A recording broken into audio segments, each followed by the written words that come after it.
The reason I'm saying out loud, it's okay to change, is because I like people having the ability to continue to mix and listen, all of this is about balance. Yeah. Like, all of it's about, like, life is about balance, right?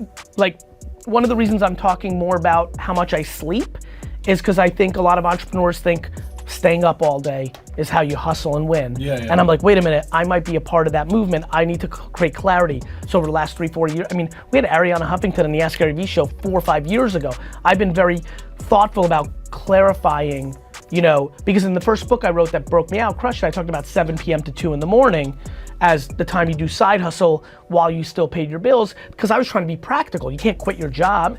Why don't you work after, instead of going out or playing Xbox or doing things to escape your real life, why don't you work, and then eventually that thing could become the thing and you can leave. Which was great, and I still believe in that, but then obviously people heard the 2 a.m. thing, you know, and so you know how things evolve. And so balance is incredibly important. The whole part, all of it. And people's own balance. For example, for me, I find balance in extremities. Like, I love going hard, you know, Monday through Friday, and I love being completely checked out on the weekend. But do you ever, I go pretty hard as well, as we all do, but I feel guilty sometimes on the weekend or at moments when I'm not doing anything, and I've got to tell myself, Chris, just, you're allowed to do nothing. I've never felt guilty. You don't feel guilty, okay. I would argue, and my friend Tom Bell, you hit this for me, my ability to not judge myself is my greatest strength. And that's hard. Yeah. Not to be able to judge yourself, that's hard. You know why I don't judge myself? Because I don't judge other people. You want to get really happy? Stop judging people. Oh, that's good. You stop judging people, you stop judging yourself. And by the way, for everybody who's driving and you judge people, you don't know anything about them. You don't even know everything about your sister. How are you judging strangers? Like, judgment is poison and has led to so much darkness especially with social media. What has happened, people blame social media. Social media hasn't done anything except expose us. There's no social media. We're social media. They're empty platforms. We fill it. When you leave that nasty comment because you're jealous that that girl's pretty and you're insecure about your looks, that's your darkness. That's not Instagram making you write it. It's not Instagram's fault. It's not the video game's fault. Bro, these platforms are empty. This notion that Facebook or Instagram or the Russians are controlling us is laughable. We need to change society. We need to put happiness on a pedestal, not money. Couple things are exciting to me about your story. 2 things stand out quite a bit. Number 1, anytime one compares themselves to somebody else, they always lose.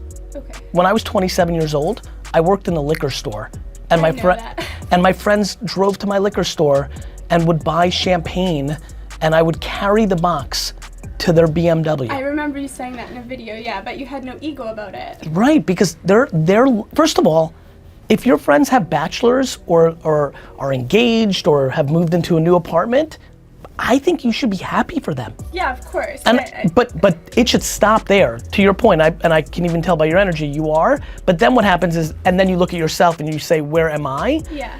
It just doesn't mean anything. It, like, people have to realize, like, life is so long. It's like, you know, just because we're at this point and you're not as in the same place as somebody else, there's little value to that comparison. Okay. Like, there's just little value. Like, I think so many people get upset about comparing themselves to others without realizing what those others are going through. So it's cool that they have their bachelors, but they might be in a super abusive relationship, but you don't know. For sure. You know what I mean? Never know it's behind the scenes. You really don't. And it's super important that you ground yourself in that and not compare. Number 2, far more interesting to me, is I want to play this game of, like, why those schools are your dream.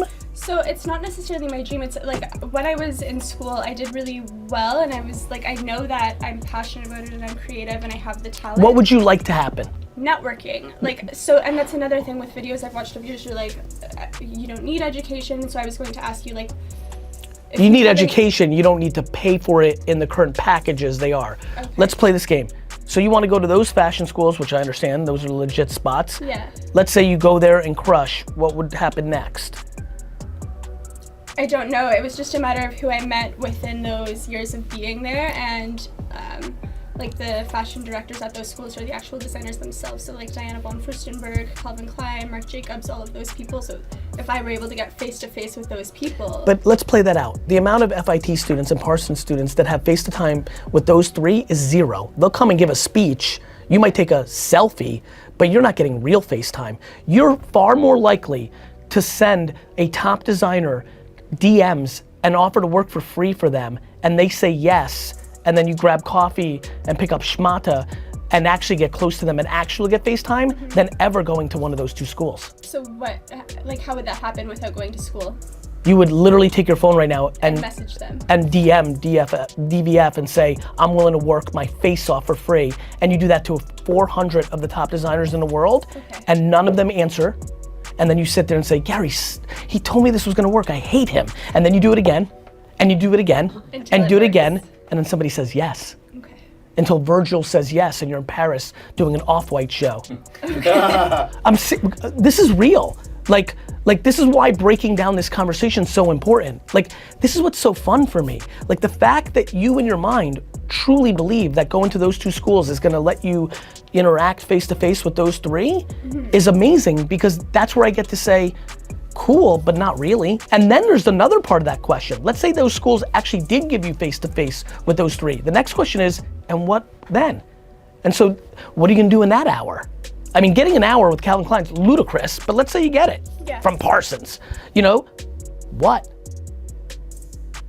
Good question. And it's not a tough question. It doesn't have to be a scary one. Like, I'm not asking to like, I got you. It's about what? Like, do you want to be a designer? Of course I do. Well, great. Then I have great news for you. You're far more likely to break out as a designer just designing and putting it out on social media than you are to go to a school. Like if you have the talent, whether you do go to FIT or you go to Instagram, it's all gonna end up in the same place anyway. Talent wins. So if I wanted to go ahead and within the meantime, like if I started putting everything out there on like all of my capsule collections, sketches, everything out on Instagram, but I didn't have that following and I wanted to start my own business without an audience, how would I go about actually starting that without having like, because well, first of all, the way you just talked about it, that costs nothing. Yeah. The other way cost you $240,000 in debt. I know. Well, I also know. And so that's why I want to bring that up. To me, I'd rather you do that. Listen, your ability to put out those sketches, first of all, you put out those sketches, there is a 0.01% chance of a miracle, right? The other thing you can do is DM those sketches to 5,000 top models on Instagram. Okay. All you need is one person to think it's cool. I would rather you lay in bed for 11 hours a day and DM people all the sketches, whether they're designers, fashion magazines, fashion pages, and models. I genuinely believe what I'm about to say. I believe that's a more likelihood to what you want than going to FIT. Okay. No, I definitely think so, because even after school, it would just be kind of, I don't want to be in the exact same position that I'm in now of like, oh, I just, not necessarily wasted 4 years of my life, but I just put all of my eggs in that one basket and spent like 3-4 years of my life dwelling on getting to this school to finally get here and then be in the same position, and now what? Correct. Yeah. The reason there's so much unhappiness right now in the world, especially in the American world, is there's a ton of people that have hundreds of thousands of dollars in college debt, and everything they thought they were gonna get from it, they didn't. Basically what happened to me.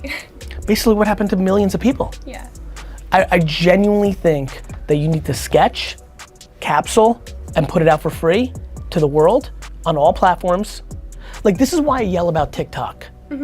Like, if you did figure skating, I assume you have athletic rhythm capabilities that most people don't. The fact that you, like, when I look at you, I'm like, this girl should just go on TikTok and put this stuff out. So I have a TikTok as well, and it's just a matter of like knowing what content to put out there that would grab people's attention. Work it the other way.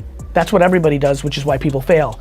My game is just put out everything and figure out what people want. Okay. After the fact. And everybody sits there, because this is what gets into insecurity and judgment. That's why I talk about it so much. If you just put it out, you'll find out. If you sit in your head, you'll never post. Yeah, that's basically what's happening. I never posted, and I think that's like, I resonated with one of your posts about never posting because of insecurity and just like worrying about what other people think and whatnot, but that's you're not going to get anywhere that way. That's what everyone's doing. Yeah. I want to continue to put out information that I know is leading to more happiness. You know, like hanging here with Nikita, like it's just perspective. It's you know, I was born with it. I had parents around me that gave it to me, and I just want to pass that on. Once you look at it a little bit different, it just changes everything. It's literally just looking at it different. Like, it's so exciting for me that I know what you actually want. Yeah. Is a lot easier than the way you're seeing the path. It's literally leaving this studio right now, sketching and posting it on Pinterest, and literally that could be the moment.